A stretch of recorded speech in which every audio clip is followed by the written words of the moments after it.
वो लोग भी तो आंख मूंद कर अपनी गंगा को स्वीकार कर रहे हैं, ये जानते हुए भी कि हमारी गंगा में कितनी बड़ी ऐब है।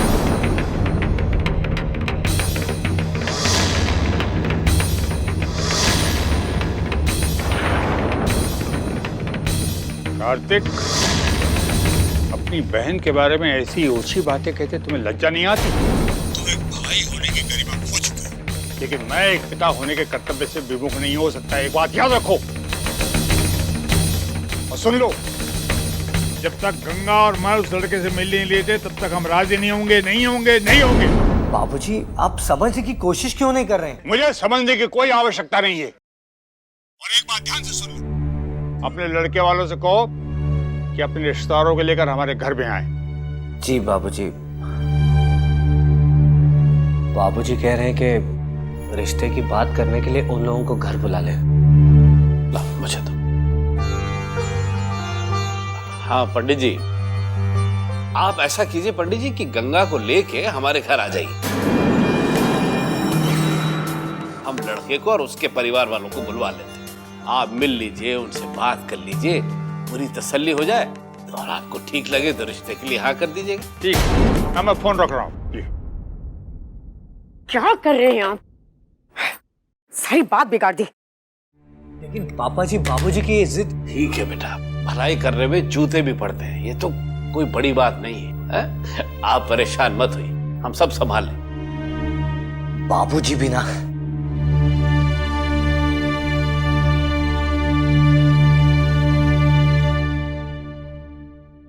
अरे हम ये क्या कर रहे हैं आप? हम पूछते हैं क्या जरूरत थी उसको इस घर में बुलाने की? उसकी वजह से ही तो हम अपनी बेटी को यहाँ वापस घर पे लाए हैं। हाँ पापा जी, अगर उसकी बीमारी हमें या हमारे बच्चे को लग गई तो? ए बेटा, उसकी बीमारी तुम्हें जब लगेगी ना, जब तुम उसके सामने आओगे। बेटा, ये सब हम तुम्हारी भलाई के लिए कर रहे हैं। तुम अपने ससुराल में सुख से रहो, इसलिए हम चाहते हैं कि उसकी शादी हो जाए और ये रिश्ता बिल्कुल पक्का हो जाए, इसलिए हमने जानबूझ के गंगा को बुलाया है।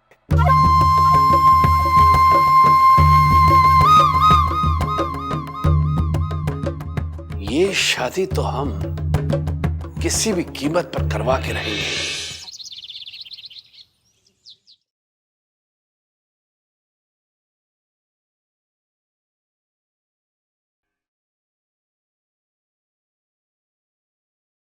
आ गए बेटा?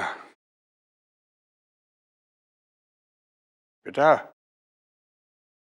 तेरी जिद की वजह से मैं चल रहा हूं, नहीं तो जाने क्यों वहां जाने के लिए हमारा मन तैयार नहीं हो रहा। गंगा, तू सचमुच इस शादी के लिए तैयार है बेटा? पता नहीं क्यों हमारा मन आशंकाओं से भर रहा है बेटा।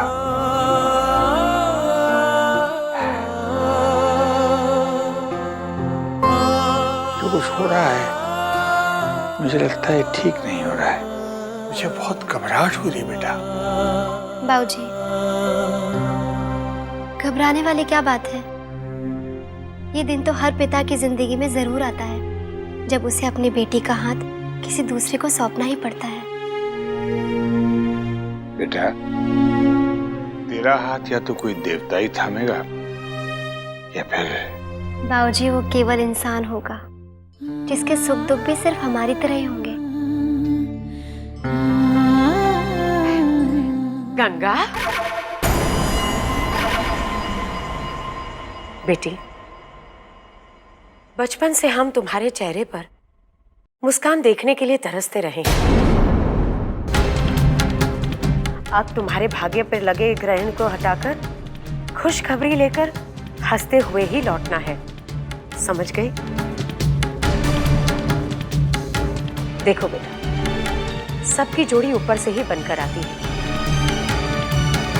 हमारा दिल कहता है कि उस लड़के को भगवान ने तुम्हारे लिए ही बनाया है, इसलिए तुम भी उस लड़के को पसंद कर लेना और शादी के लिए हाँ कह देना।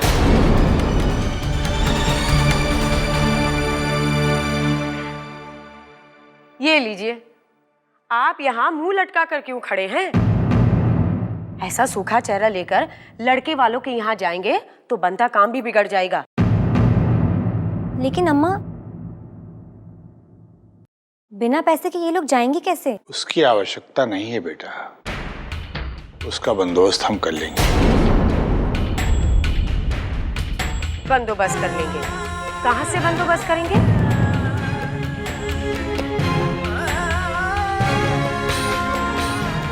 ये लीजिए पैसे, आने जाने का बस का भाड़ा हो जाएगा।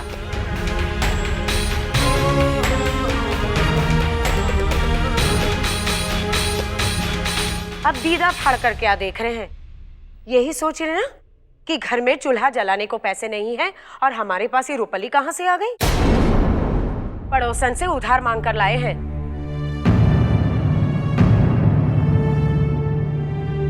ये ले बेटे।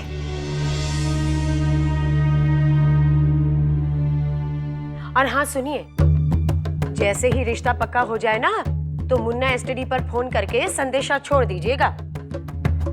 अब जाइए और ब्याह का मुहूर्त तय करके ही आइएगा।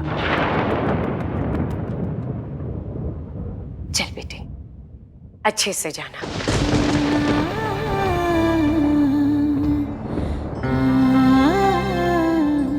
सुखी रहो। राम जी रिश्ता पक्का कर दे। हाँ बेटा। दीदी,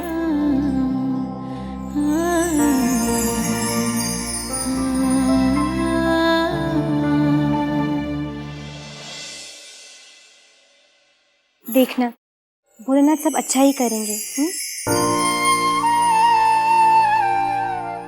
और हाँ, ये लीजिए, समधी समदन के यहाँ खाली हाथ नहीं जा सकते। चाहिए।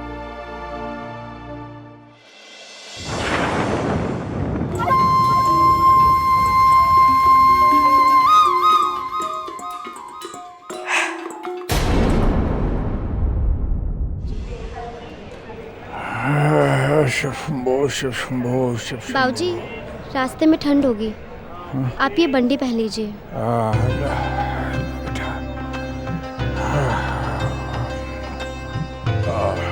बाबूजी, हम अभी टिकट लेकर आते हैं।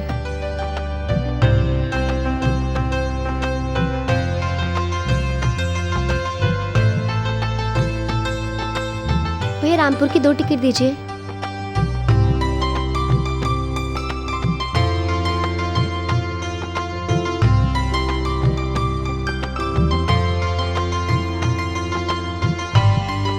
चलिए बाबूजी।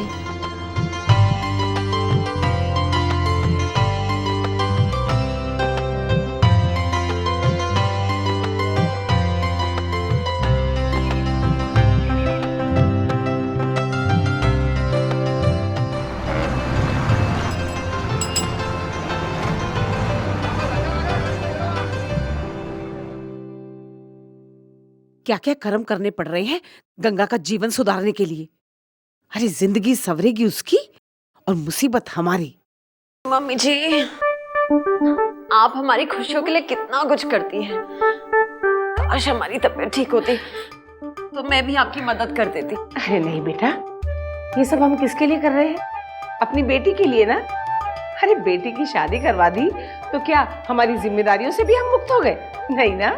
अरे बेटा, तू तो बस आराम कर, काम करने की तुझे कोई जरूरत नहीं है। हाँ?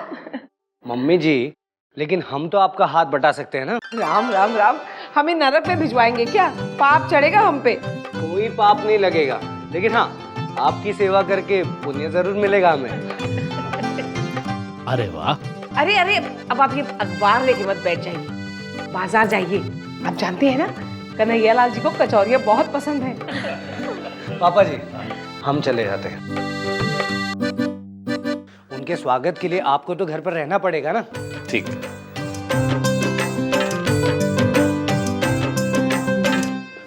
अरे बाबूजी, गंगा, मैं जरा बाजार होकर आ रहा हूँ, आप लोग बैठिए अंदर। गंगा, तुम्हारे लिए बाजार से कुछ लाना है? नहीं भैया। ठीक है, आइए।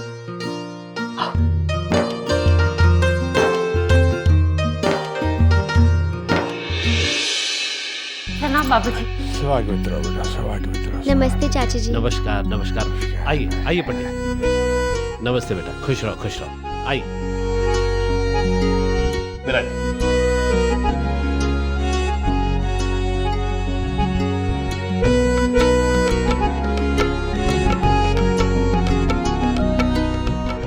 पंडित जी, जैसा आप चाहते थे हमने लड़के को देखने की व्यवस्था करवा दी, लेकिन ये सब करके कोई खुशी नहीं मिल रही हमें। ऐसा क्यों कह रहे हैं मिश्रा जी आप? वो इसलिए पंडित जी कि हमने अपने औकात से बाहर की बात कर दी। एक तो लड़के वालों का धन दौलत, उनकी शोहरत के आगे हम लोग कहीं भी नहीं ठहरते, और दूसरे अपनी गंगा में भी दोष है। अब लड़के वाले लड़की को बगैर देखे हुए शादी करने के लिए तैयार थे, फिर उनके सामने शर्त वर्त रखना बड़ा अजीब सा लगा।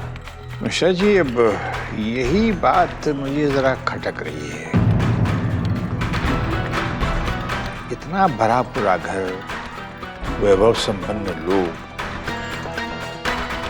बिना देखे हमारी लड़की के साथ शादी करना चाहते हैं। इस बात से मन में भांति भांति की शंकाएं उठ रही हैं मेरी। बाबूजी, आपकी शंकाएं तो कभी खत्म नहीं होंगी। यहाँ आपके बेटे घर के बारे में सोच सोचकर मरे जा रहे हैं, और दूसरी तरफ आप शंका करते रहिए। देखिए समधी जी, अब ये शंका वंका दिल से निकाल दीजिए। लड़के को आमने सामने देख लीजिए और फैसला कर लीजिए कि लड़का कैसा है। लगता है वो लोग आ गए।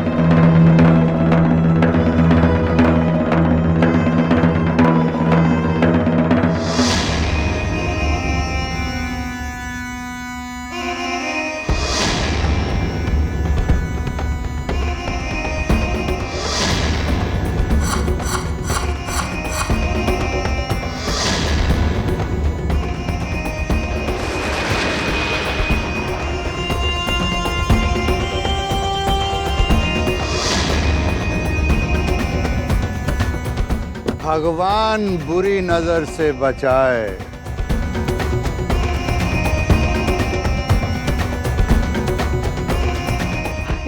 स्वागतम सुस्वागतम कन्हैयालाल जी, आइए आइए। अरे ये क्या, आप तो हमेशा अपनी लुगाई के पल्लू में ढुके रहते हैं। अरे कभी तो हमारी महफिल में आइए। वैसे एक बात बताइए, आप मिश्राइन को खिलाते क्या कि उम्र के साथ साथ चमक भी बढ़ती जा रही है? आप भी ना भाई साहब। हाँ, भाई साहब, भाई साहब मत बुलाइए।